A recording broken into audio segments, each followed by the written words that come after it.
Mi amado hermano, te saludo en el amor del Señor. Hoy día vamos a tener nuestra reflexión continuando este breve libro de Juan. Y hoy día la reflexión se da cómo el Señor nos invita a caminar en una vida de verdad. Y yo te invito a que abras tu Biblia en Primera de Juan, en el capítulo 1, vamos a leer del versículo 5 al 10. Primera de Juan 1, versículos 5 al 10. Y dice la palabra del Señor: Este es el mensaje que hemos oído de Él y os anunciamos.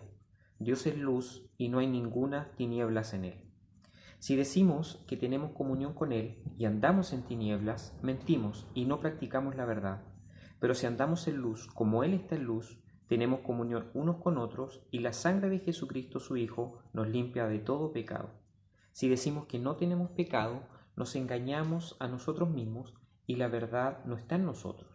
Si confesamos nuestros pecados, Él es fiel y justo para perdonar nuestros pecados y limpiarnos de toda maldad. Si decimos que no hemos pecado, le hacemos a Él mentiroso y su palabra no está en nosotros. Que Dios bendiga su palabra. Oremos. Padre bendito y misericordioso, acudimos a ti en oración, dándote gracias por tu palabra y reconociendo en ti la grandeza, reconociendo en ti quién eres. Eres todopoderoso, eres maravilloso, eres misericordioso, y hoy día acudimos a tu palabra para que tú nos muestres la verdad, para que nos ayudes a caminar en esta vida verdadera, en esta vida a la cual tú nos has llamado. Es difícil, debemos cada día sortear barreras, pero tomados de tu mano vamos seguros. Quédate con nosotros y abre nuestro corazón para recibir tu palabra. Te lo pedimos todo, Señor amado, en tu nombre bendito. Amén. En la reflexión pasada hablamos los primeros 4 versículos de este capítulo, en donde se nos presentaba a Jesús como la verdad. La esencia de la verdad es Cristo, que se manifestó, se reveló. Y nosotros vivimos en esa verdad. ¿Y cómo la vivimos? La vivimos en la comunión que teníamos con Dios y con nuestros hermanos. Una comunión horizontal y también vertical. Pero para vivir esa comunión, para que esa comunión se haga real, debemos llevarla a la práctica. Y es por eso que caminar en una vida de verdad no es solamente una frase bonita, no es solamente el título de esta reflexión, sino que tiene que ver principalmente en cómo nosotros la desarrollamos. Y es precisamente el texto nos habla mucho de esta comunión, cómo debemos vivir en él. Entonces, ahora Juan nos pasa a hablar cómo se vive la práctica de la comunión con el Padre y con la Iglesia. Y lo primero que podemos encontrar en el texto, en el versículo 5, es que nuestra vida debe ser comparada respecto al carácter santo de Dios. Dice el versículo 5 que Dios es luz y no hay ninguna tiniebla en Dios. Si tú te fijas, aquí la palabra está hablando de dos extremos opuestos en Dios. Por una parte, Dios es luz. De alguna manera, el que la Biblia nos diga que Dios es luz expresa la naturaleza santa de Dios. Dios es santo y Él es perfecto. Él habita, dice la palabra, en la profundidad inconmensurable. Dios es un Dios de luz, es un ser que lo llena todo, su gloria lo llena todo. Si nosotros pudiéramos pararnos enfrente de Él, nos daríamos cuenta de que las tinieblas no pueden resplandecer sobre Él, y es más, la luz dice que resplandece sobre las tinieblas. Y ese es el otro contraste. Así como Dios es santo y es perfecto, en Él no puede existir ninguna o nada que no sea perfección, ninguna imperfección. No hay ninguna tiniebla, y tiniebla tiene que ver respecto a que en Dios no existe ninguna mancha de oscuridad. Dios no tiene ninguna relación con el pecado. El pecado, hermano, solo se presenta en su criatura. Se presentó en los ángeles que cayeron y también se presenta en el hombre desde la creación misma, cuando Adán y Eva comieron del fruto. Entonces, el carácter santo de Dios, nosotros debemos tenerlo en mente cuando nosotros queremos vivir. Si tú quieres vivir una vida de santidad, tu vida debe ser comparada necesariamente con el carácter santo de Dios. Nosotros nos paramos delante de un Dios santo que no tiene ninguna relación con el pecado. Ahora, como Dios es luz, su gloria resplandece infinitamente sobre su creación. Eso es algo innegable. Nosotros somos criaturas finitas. Dios es el Dios todopoderoso, el Dios infinito. Por lo tanto, cuando nos paramos delante de Dios, no podemos quedar indiferentes a la gloria de Dios. Ejemplos tenemos varios en la Biblia. Moisés, que disfrutaba de esta gloria, ya que no podía estar ante la presencia del Señor sin que esa gloria se reflejara en él, incluso el pueblo la podía ver. Tenemos el otro caso de Isaías, que se presenta, ve esta visión gloriosa en el templo del Señor y también entiende que estar parados delante del Señor nos desnuda y nos muestra la gravedad de nuestro pecado. Es decir, nosotros nos presentamos en tinieblas ante un Dios de luz, un Dios santo, ante el cual no podríamos estar parados. Entonces, tu vida, hermano, debe ser comparada frente al carácter santo de Dios. Entonces, yo te invito a reflexionar cómo nos estamos presentando ante Dios, sabiendo que nuestra vida es una constante vida de tinieblas y no de luz. Dios es luz. Si nosotros cambiáramos la frase, diríamos que Dios es luz, no hay tinieblas en él. No, por nuestra parte diríamos que en nosotros no hay luz, hay solo tinieblas. Mira la diferencia abismal que hay entre Dios y nosotros. Lo segundo, lo primero que hace el texto antes de continuar, es presentarnos el carácter santo de Dios. Ahora, ¿para qué lo presenta? Porque nos presenta un segundo punto, que es, luego que tú te comparas frente al carácter santo de Dios, ahora debes vivir en comunión y para eso debes eliminar el pecado como práctica de vida. Para vivir en comunión debemos eliminar el pecado como práctica de vida. Y eso lo encontramos en los versículos 6 y 7. El primer problema del hombre es que el hombre vive en pecado. Y el vivir en pecado lleva a otra consecuencia, que el hombre se deleita en el pecado. Y más encima, nosotros utilizamos la excusa de que tenemos comunión con Dios, de que participamos con Dios, pero seguimos viviendo en pecado. Entonces, si nosotros seguimos viviendo en pecado, es imposible decir que tenemos comunión real con Dios. Para Dios es imposible decir que Dios sea tinieblas y sea luz a la vez. Por eso te decía que para Dios o es uno o es el otro, pero no puede ser los dos. Dios es luz y no es tiniebla. Entonces, decía el texto, que si tenemos comunión con Él y andamos en tinieblas, mentimos. Por eso que la mentira es uno de los más grandes engaños. Y no es tanto la mentira, mentir contra Dios, sino que engañarnos a nosotros mismos. Cuando Adán y Eva comieron del fruto,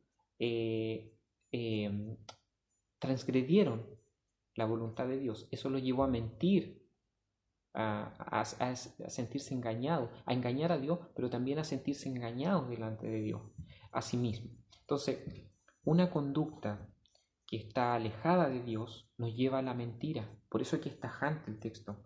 El que dice que vive en Dios, pero vive en tiniebla, miente, y lo peor de todo es que al mentir no está practicando la verdad.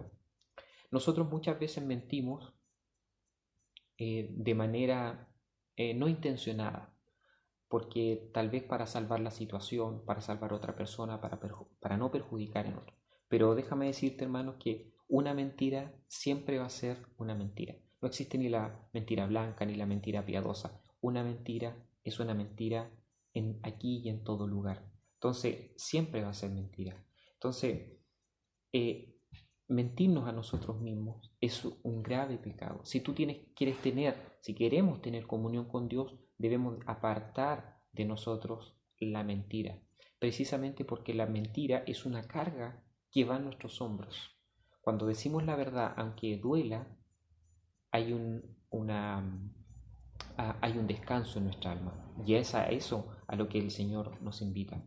Aquí el énfasis no está en decirnos si somos o no pecadores, ya que es una realidad que nosotros debemos asumir, que esta es parte de todo de todo el ser humano. El énfasis que vemos acá es que el que practica el pecado está mal delante de Dios. Este texto está dirigido precisamente a la práctica del pecado como una constante en el ser humano. Nosotros no hemos sido llamados a practicar el pecado, hemos sido sacados de las tinieblas y transportados a la luz precisamente para que veamos la luz, conozcamos la verdad y vivamos en esa verdad. Por eso que el texto está contrastando la práctica de la verdad frente a la práctica de la mentira. La verdadera comunión entonces, hermanos, con Dios y nuestros hermanos se da cuando vivimos en la santidad. Yo te dije, este es un texto que nos lleva a la práctica de la comunión. Juan, en el capítulo 3 y 4, 1 de Juan 1, 3 y 4, nos decía que nuestra comunión es con nosotros y con Dios y su Hijo. Pero para que eso sea efectiva, debemos vivir en la santidad. La palabra nos dice que la sangre de Cristo nos limpia de todo pecado y la sangre de Cristo nos va apartando de este pecado como una práctica continua. Así como nosotros vivíamos en la mentira del pecado, ahora la palabra del Señor nos está diciendo que dejemos la práctica del pecado y vivamos en la práctica de la santidad de Dios. Entonces, ¿cómo estamos viviendo la práctica de nuestra vida? ¿Se refleja más el carácter de nuestra vida pecaminoso o el carácter santo de Dios? El primer punto era ese, compararnos con el carácter santo de Dios. ¿Para qué? Para que ahora comparemos nuestra vida y eliminemos toda práctica de pecado que haya en nosotros y caminemos conforme a la voluntad del Señor. El tercer punto que encontramos en el texto está en los versículos 8 al 9. Acude a tu Biblia y revisa los versículos, porque son profundos. Dice que si decimos que no tenemos pecado, ahora vuelve a contrastar, similar al concepto anterior. Antes decía, si decimos que tenemos comunión, ahora dice, si decimos que no tenemos pecado, es decir, son justificaciones que nosotros tenemos. No, yo tengo comunión con Dios, pero sigo en pecado. Ahora yo digo, si decimos que no tenemos pecado, nos engañamos a nosotros mismos. Este es un símil de lo que dice el versículo 6 y 7. Si decimos que tenemos comunión, mentimos. Si decimos que no tenemos pecado, dice ahora, nos engañamos. Y el problema es que no nos engañamos, no engañamos a Dios, sino que dice el texto que nos engañamos a nosotros mismos. Entonces, el problema del hombre es el de vivir en pecado como una práctica continua. Por eso que ahora, en el tercer punto, Dios nos invita a que debemos presentarnos humillados ante Dios, reconociendo nuestra vida de toda práctica del pecado. Te paras delante de Dios, te paras y ves el carácter de Dios. Luego tienes que entender que para vivir en comunión debes eliminar toda práctica del pecado. Y ahora el texto nos invita a presentarnos humillados ante Dios, reconociendo nuestra vida, en nuestra vida, toda práctica del pecado. El problema del hombre es precisamente ese, que vive en el pecado como una práctica, ya lo había dicho. Y eso es el reflejo de una persona, y aquí viene lo duro del texto, de una persona que no ha nacido de nuevo, de una persona que no ha sido regenerada, de una persona que aún no es creyente. Es decir, esto está dicho para una persona que no es un hijo de Dios. Suena duro, pero si bien esta carta de Juan está dedicada a una iglesia, así como la mayoría de las epístolas están dedicadas y dirigidas a una iglesia específica, esta es una carta universal, pero de alguna manera Juan nos hace entender que dentro de la iglesia pueden presentarse casos de personas que aún no han sido regeneradas y deben cambiar su vida, su disposición, deben ser regeneradas, deben arrepentirse y creer en el Señor. Por eso el contraste que nosotros encontramos en el versículo 9 es que si confesamos nuestros pecados, Él es fiel y justo para perdonar nuestros pecados y limpiarnos de toda maldad. Entonces el texto nos dice, evita la mentira, no te engañes a ti mismo, no digas que tienes comunión con Dios porque sigues viviendo en el pecado, no digas que no tienes pecado porque te engañas a ti mismo. El versículo 9 es clave nos dice, si confesamos nuestros pecados, Él es fiel y justo para perdonar nuestros pecados y limpiarnos de toda maldad. Entonces, el Señor nos está haciendo una invitación a dejar la arrogancia y a presentarnos humillados delante de Él, porque Él va a ser fiel y justo para perdonar nuestros pecados. Por eso que confesar nuestros pecados es un acto de humillación. Jesús dice en Mateo 5, bienaventurados los que lloran, porque ellos recibirán consolación. Precisamente los que lloran son aquellos que se dan cuenta de su pecado, se humillan ante su pecado y se entregan al Señor.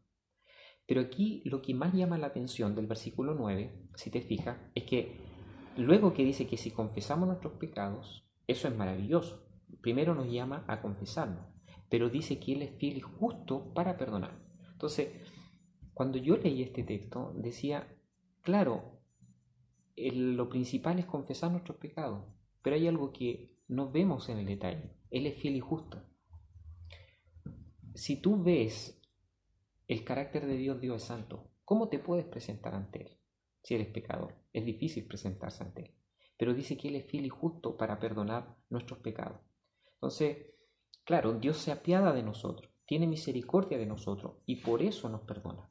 Ese es el fundamento de la gracia de Dios. Pero aquí se usan dos palabras que comprometen a Dios. Tú sabes que el perdón de Dios es por gracia, pero dice que Él nos perdona porque Él es fiel y justo. ¿Y por qué?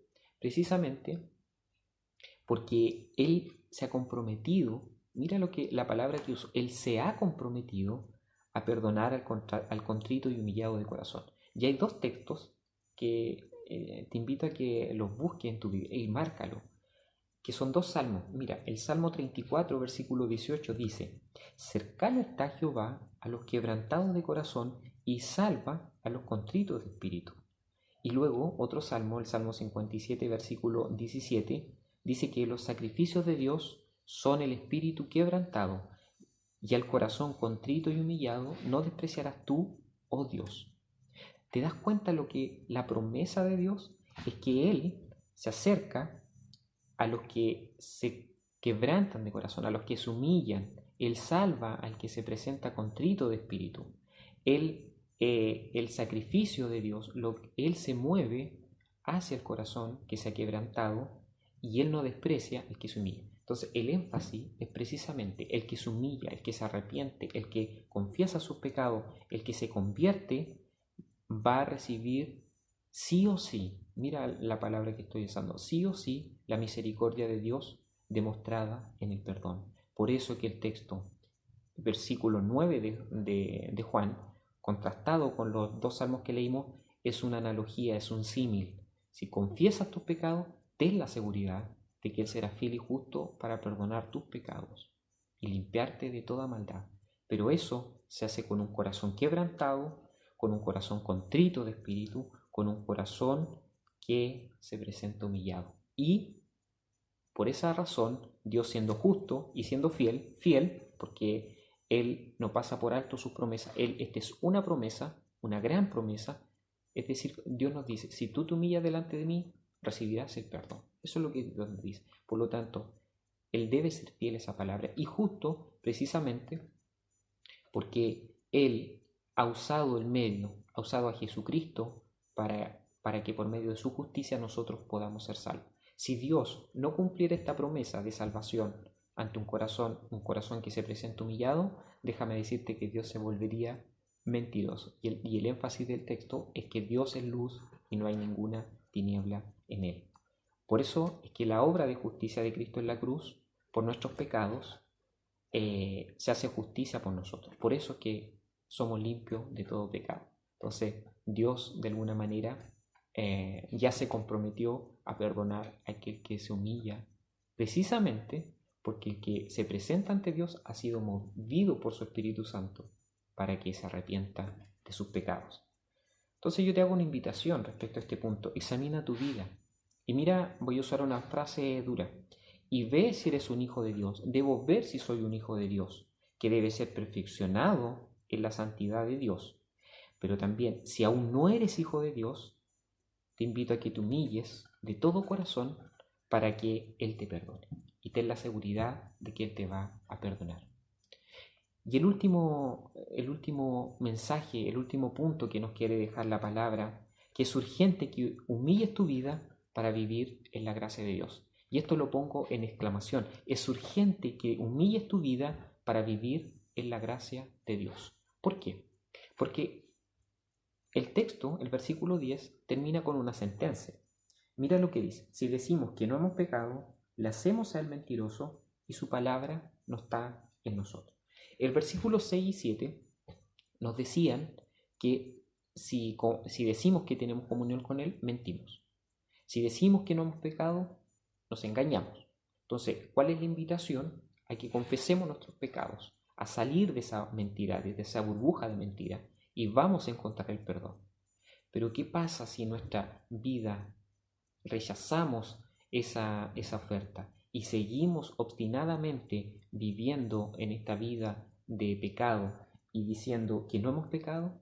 Lamentablemente vamos a serle mentiroso y su palabra no está en nosotros. Entonces, esta sentencia nos deja algo claro. Tú puedes seguir siendo pecador o puedes humillarte ante Dios para recibir de Él el perdón de tus pecados. Por eso que esta es una sentencia definitiva. O dejas tu vida o sigue practicando. En Apocalipsis dice que hay un texto duro, dice que el que es injusto siga siendo injusto todavía. Entonces, de alguna manera es una reprensión. Dios nos da la oportunidad de creer en Él, pero el corazón obstinado, el que no se acerca contrito y humillado, el Señor más lo va a endurecer para que siga viviendo en su pecado.